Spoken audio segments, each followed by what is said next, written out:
Hey, this is Brien James from AmericanVikings.com. I'm coming to you today to weigh in on the recent divisions within the right. Fair warning, I have no experience in making these videos, so please accept the message and overlook the inexperience of the messenger, if you will. I wanted to make a video to address some situations that have happened lately between various right-wing factions, including what happened between the white nationalists and the militias at the Sam Houston Monument rally in Texas a couple weeks ago, as well as some of the controversy surrounding the competing right-wing rallies in our nation's capital last weekend. For those who are interested but not familiar with the situation, I will try to include some links with this video. The short version of the events that transpired in Texas are that a lot of militias, civic nationalists, as well as some white nationalists showed up to protest what was believed to be a call by Black Lives Matter, the Black Panthers, and Antifa to have the Sam Houston Monument removed. No one from the other side showed up, but a ton of patriots showed up. There's some speculation that the entire threat against the monument was a scam, or just possibly the left-wingers realized they were in over their head and backed out, which they had been doing. Either way, the end result was that in the absence of a real enemy, the right-wing factions on the ground there in Texas turned on one another. There was a small amount of violence, and it could have gotten a lot worse. One man who appeared to be an alt-right supporter, who was displaying no aggression whatsoever, was surrounded by at least 20 militia members and placed in a chokehold by a self-admitted Che Guevara-supporting illegal immigrant named Carlos Leja, who was with the militias. This happened while the militia leader was present and several other militia members cheered him on. This same leader and several members then walked down the hill to what looks to be a segregated area that they had asked the alt-right and the white nationalists to protest in, which they did, and they started to give them some shit down there, barking threats and trying to run them off. The severely outnumbered group of white nationalists stood their ground, and these same militia members who were so aggressive when it was 20 on 1 backed down and started threatening to call the police. It was very sad. It was an embarrassment to the many patriots who were initially happy to see such a large turnout for the protection of another monument that we all thought had come under fire by Antifa. So, in addition to addressing this situation specifically, and instead of elaborating on every situation that has occurred, I have some ideas on how we can possibly eliminate and definitely improve on some of the divisions that have sprung up on the right. Some of these we brought upon ourselves, and some are the result of an intentionally laid trap that we have played right into. Please remember that not everyone you see commenting on each side of this issue really represents that side or the group that they claim to. Some of these people are paid government agitators, and some have come in from the left wing for the purpose of destroying this movement. Either way, the fighting between right-wing factions is unnecessary and counterproductive, no matter how much we may disagree. Before I do that, I want to tell you a little bit about myself and give you my definition of a few of the terms that we will be using so we're on the same page. The reason I want to tell you about myself is because in the age of free and unlimited information, it is always important to consider whether or not someone is qualified to be giving you information on a certain subject and what their motivations might be. If you're not in the habit of asking yourselves these questions when you take in information, you need to start doing that, because there's nothing more dangerous than operating on bad intel. As I said above, my name is Brien James.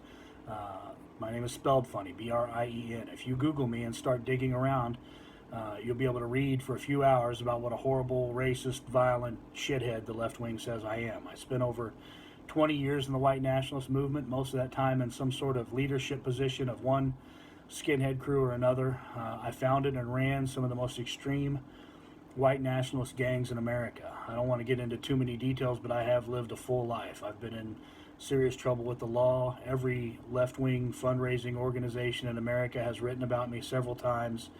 I'm familiar with both sides of this issue from top to bottom. There's very little that someone could experience either in the white nationalist scene or in the civic nationalist scene that I have not experienced. I started leaving the white nationalist movement in 2007 of my own free will and on my own terms. I didn't jump to the other side. I wasn't ran out. I didn't leave to appease anyone or to try to make my life easier. I just decided that the philosophy wasn't for me anymore. I now consider myself to be what most people refer to as a civic nationalist as opposed to a white nationalist. I believe in putting America first. I support the Constitution and basic libertarian principles, and I don't care what race you are or much else about you as long as we agree on these principles. I also consider myself a member of the alt-right. I worked hard to put Trump into office, and I enthusiastically support his nationalist policies, at least the ones that fall within the confines of the Constitution.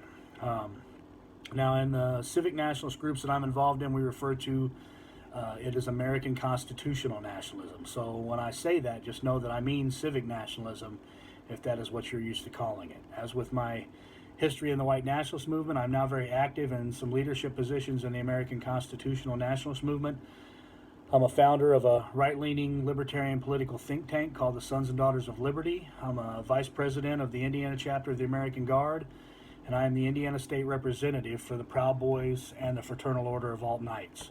All of these are American constitutional nationalist organizations that do not operate with any sort of racial or other membership restrictions.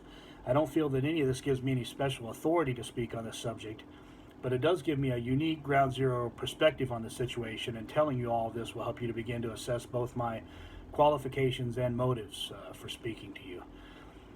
I said I wanted to define a few terms before I went any further, not because the definitions for them don't exist, but because it seems like so many people have so many different definitions for them that sometimes hearing a person's definition will tell you a lot about where they're coming from.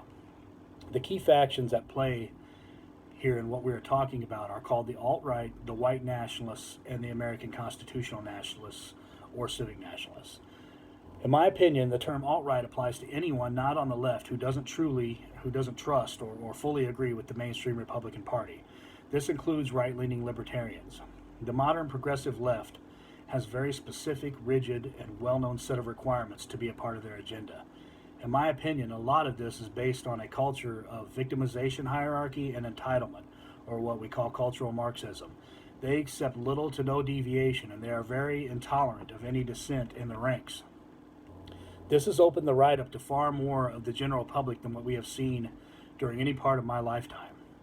The left is pushing people right by the millions right now. By my assessment, anyone who rejects the far left platform gets automatically placed on the right, because in reality, that is the left's own criteria.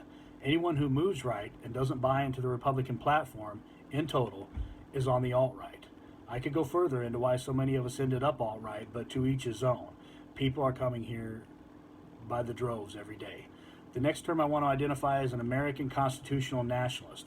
This is a person who puts America first, who believes that there is a pathway in the original interpretation of the Constitution that leads the country back to greatness and puts these ideals above all else. This means we will accept help and stand beside anyone who agrees with these principles.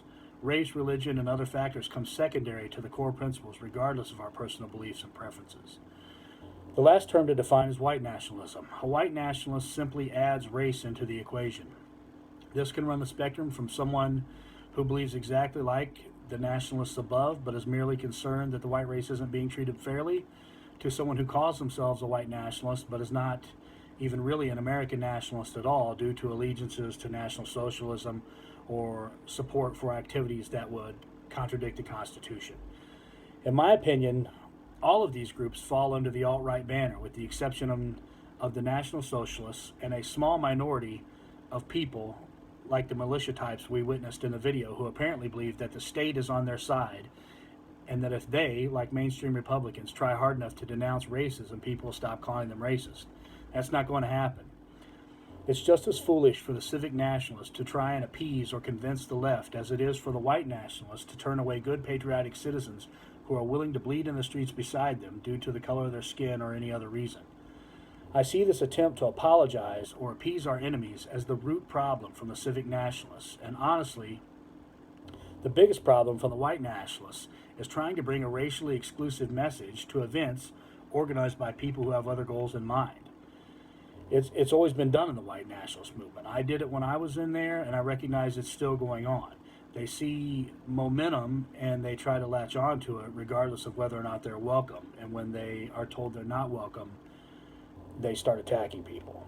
I believe these are the root problems. Getting too far off into ideological differences or who has said or done what to cause the divisions would be a waste of time. We just need to move forward with the solution to these root problems. And I think it's really simple.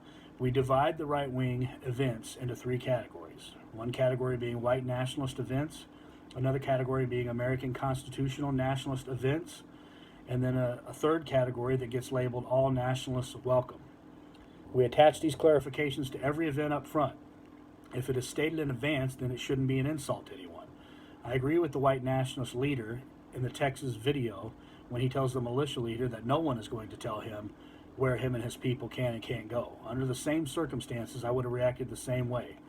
I also hope that both of those men, as well as anyone reading this, would agree that none of us want to continue to show up somewhere we are not wanted unless we are going to face down the enemy, the real enemy. I didn't agree with some of the words of the white nationalist leader in the video, although I agreed with his actions. He represented himself and the people there with him very well.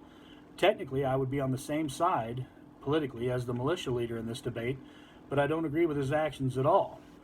He represented himself very poorly, but no one is perfect. No one's going to agree on everything. Coming to terms with that while maintaining our own personal integrity is the key to making this work. Getting some terms set down in advance can prevent problems in advance. Outside of that, I think we should ignore each other. It's one thing to say to the world that this is what we do or do not believe. It is another thing to attack people who are closer to us on the political spectrum while taking time and energy away from attacking the larger enemy. If you can't stomach white nationalism or just don't feel like it is productive, then don't go to white nationalist events. I'm not going to. If you can't stomach American constitutional nationalism or just don't feel like it's productive, then don't go to their events because they don't want you anyways.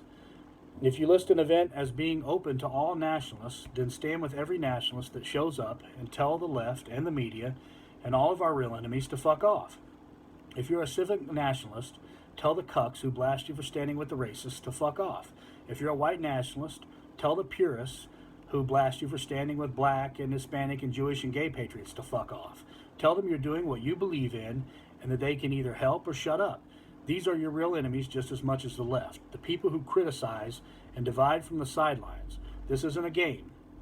We all lose if progressivism wins. Even the supporters of progressivism will lose if progressivism wins. This cause is important enough to overlook the small stuff, and it's important enough to stand up to people who aren't even willing to stand beside you and tell them things they don't like to hear. I cannot speak for the Proud Boys or the Alt-Knights, but I can relay the stance that the American Guard has come to by a democratic process, and that is that we intend to basically ignore, but not impede, the majority of the white nationalist movement.